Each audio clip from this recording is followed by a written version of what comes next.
요한이 전한 거룩한 복음입니다.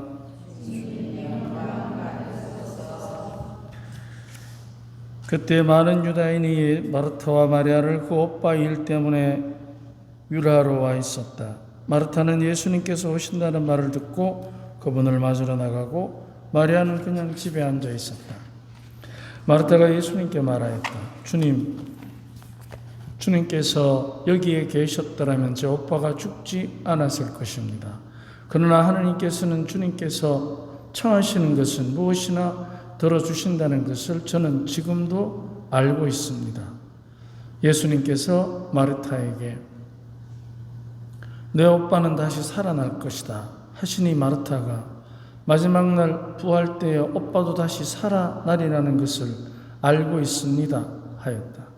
그러자 예수님께서 그에게 이르셨다. 나는 부활이요 생명이다. 나를 믿는 사람은 죽더라도 살고 또 살아서 나를 믿는 모든 사람은 영원히 죽지 않을 것이다. 너는 이것을 믿느냐? 마르타가 대답하였다. 예, 주님. 저는 주님께서 이 세상에 오시기로 되어 있는 메시아시며 하느님의 아드님이심을 믿습니다. 주님의 말씀입니다.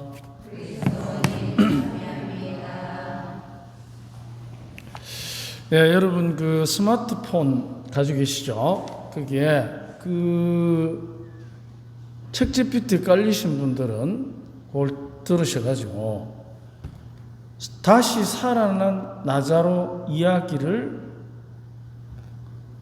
기호학적으로 분석해줘 하고 쳐보세요. 다시 살아난 나자로 이야기를 기호학적으로 분석해줘. 아니면 기호학적으로 렉시오 디비나 해줘 쳐보세요. 렉시오 디비나. 한글로 그대로 쓰시면 돼요. 다시 살아난 나자로 이야기를 기호학적으로 렉시오 디비나 해줘. 그 렉시오 디비나에 4단계가 나올 거예요. 그리고 거기에 따라서 이야기가 많이 나올 텐데 그 핵심적인 키워드가 있어요.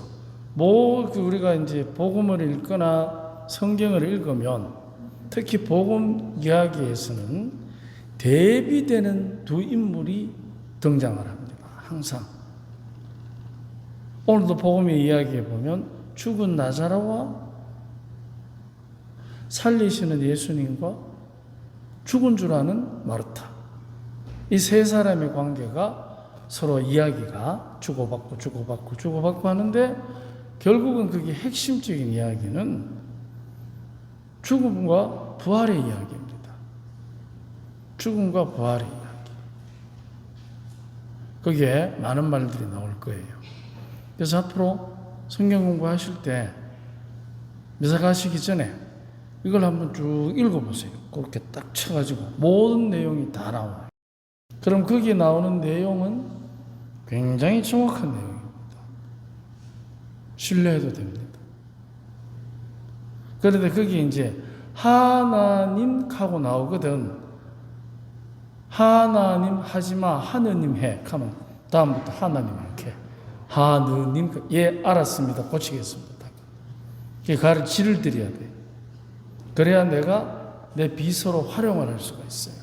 그래서 모든 이야기를 그렇게 챗GPT에 쳐보시면 특히 이제 그 무료로 하는 건 잘 안 돼요. 돈 주고 해야 돼요. 그래야 잘 나옵니다. 그런데 우리가 문명기기나 자료를 활용을 해야 됩니다. 앞으로 우리가 이제 하느님의 자녀로서 그 자녀답게 문명의 기기를 이용하면 복음의 말씀이나 기타 여러 가지를 더 손쉽게 우리가 적용해 갈 수 있습니다.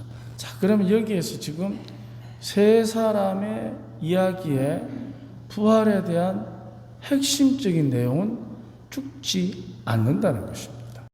핵심적인 내용은 죽지 않는 것입니다. 부활은.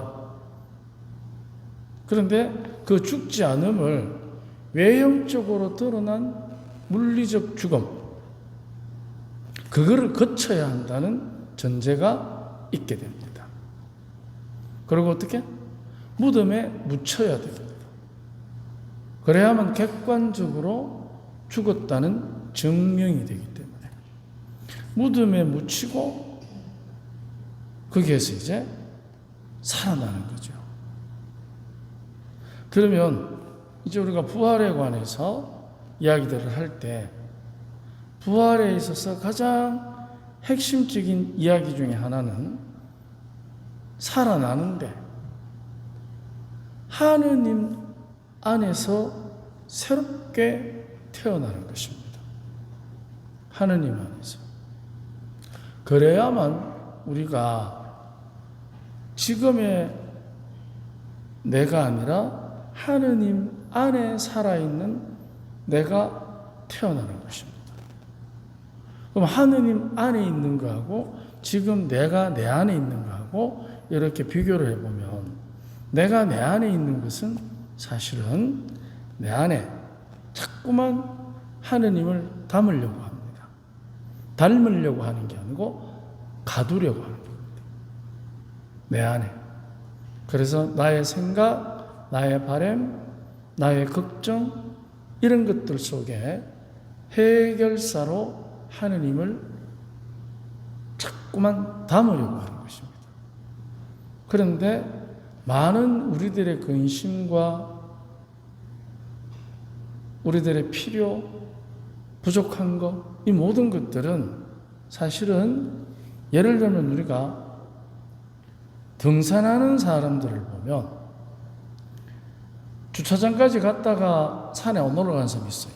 그 사람은 등산화가 필요가 없습니다. 쓰레빠 신고 가면 돼요. 등산화 필요 없어요. 근데 중간쯤 갔다 오는 사람은 이 방한복이 필요가 없습니다. 거기까지만 가면 되니까. 등산화는 있어야 되는데 거기까지 가면 반쯤 가는 사람.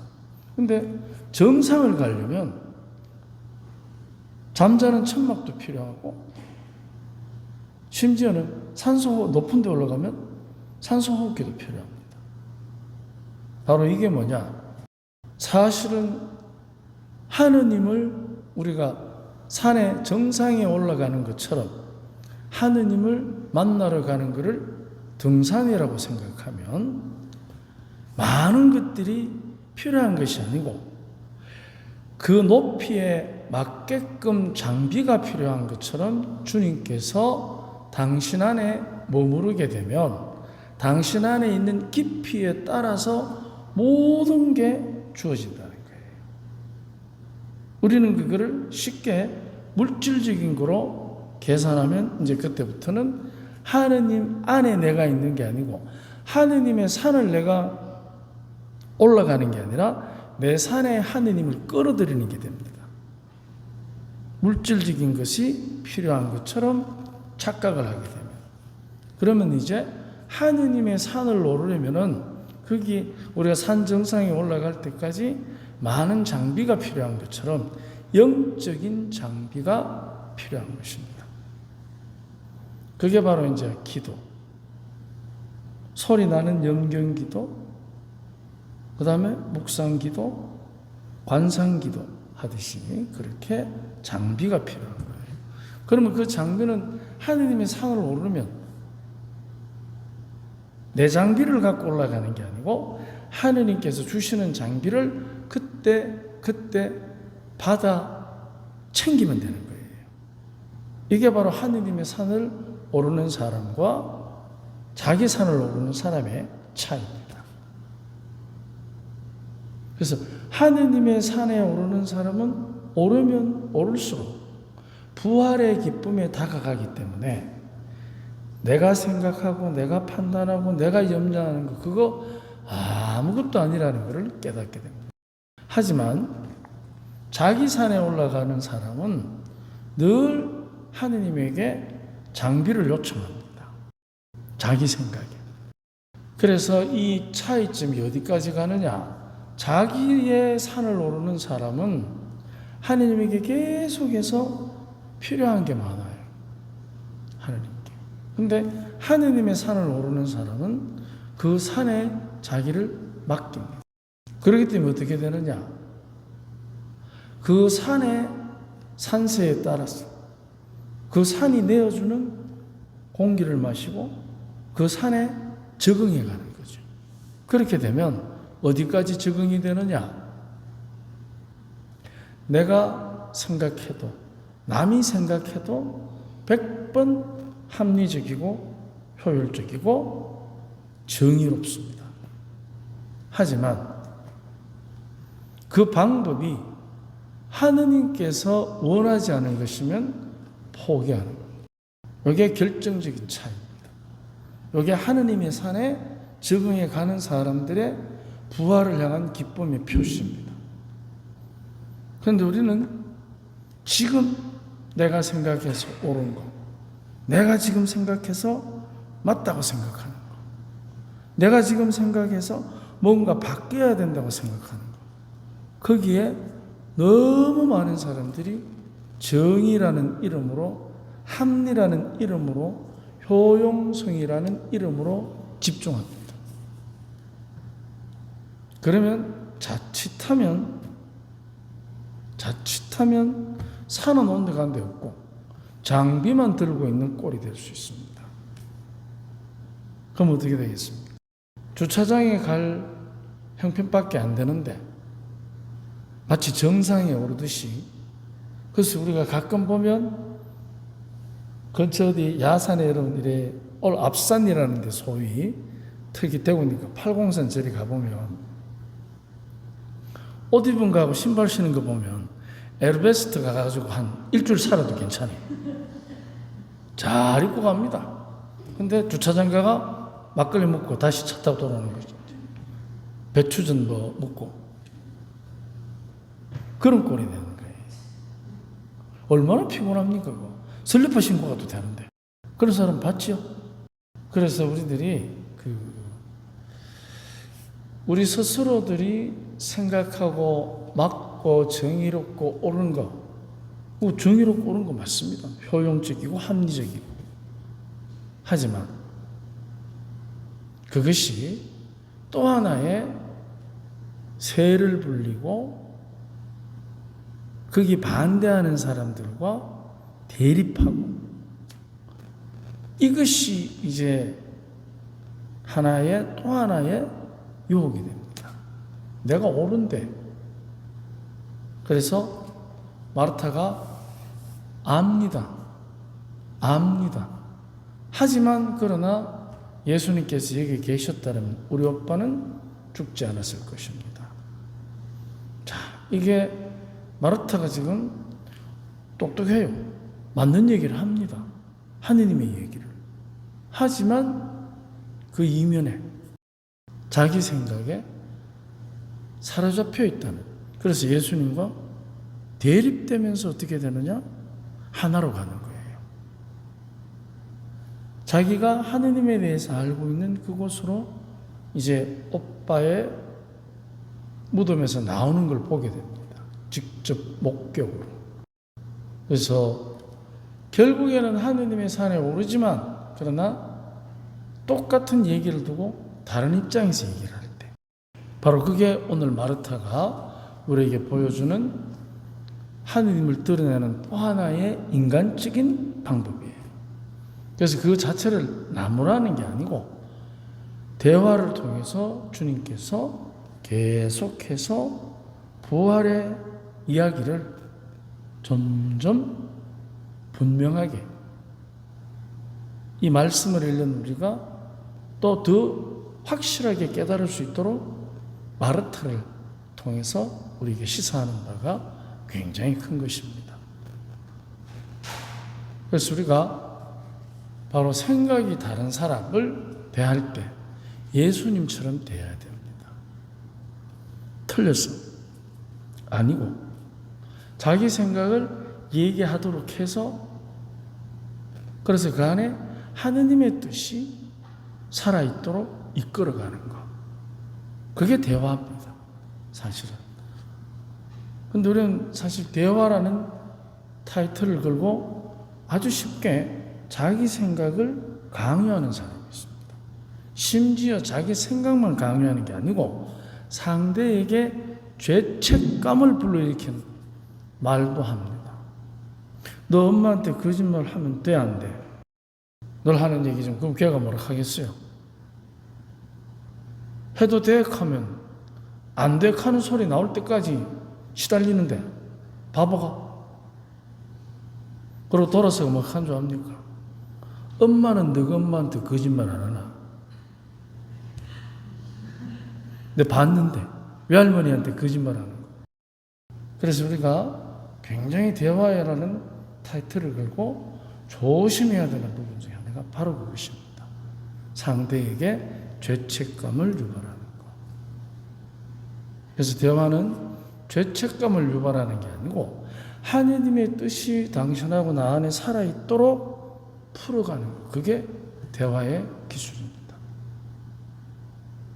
그러면 아무 말 안 해야 되겠네요. 아무 말 안 하는 것은 침묵이 아니고 그거는 묵비권이라고 하는 거예요. 이거는 대드는 거예요. 묵비권. 그래, 네 올 때 네 하면 실컷 지켜봐라. 이거잖아. 묵비권이 아니고 대화를 해야 됩니다. 하느님의 뜻이 너하고 나 사이에 살아날 때 이게 바로 부활의 대화. 주님과 마르타가 대화하는 기법이에요. 그래서 항상 우리가 다른 사람과 대화를 할 때, 특히 믿는 이들끼리 대화를 할 때는 부활의 이야기가 살아있도록, 우리도 너하고 나 사이에 부활이 이렇게 향연기처럼 피어오르도록 그 숯불에 향을 넣는 마음으로 대화를 해야 됩니다. 그래야만 부활이 우리들의 대화 속에서 향연기가 피는 것처럼 살아있습니다. 그러면 그 대화는 거룩한 대화, 즉 기도가 되는 것입니다. 우리가 오늘도 다른 사람 누구를 만나거든 예수님과 마르타 이야기를 잘 기억하십시오. 그래서 그 사람과 나 사이에 하느님의 부활의 뜻이 이루어지도록, 그러면 오늘 우리는 더 행복한 하루가 될 것입니다. 아멘.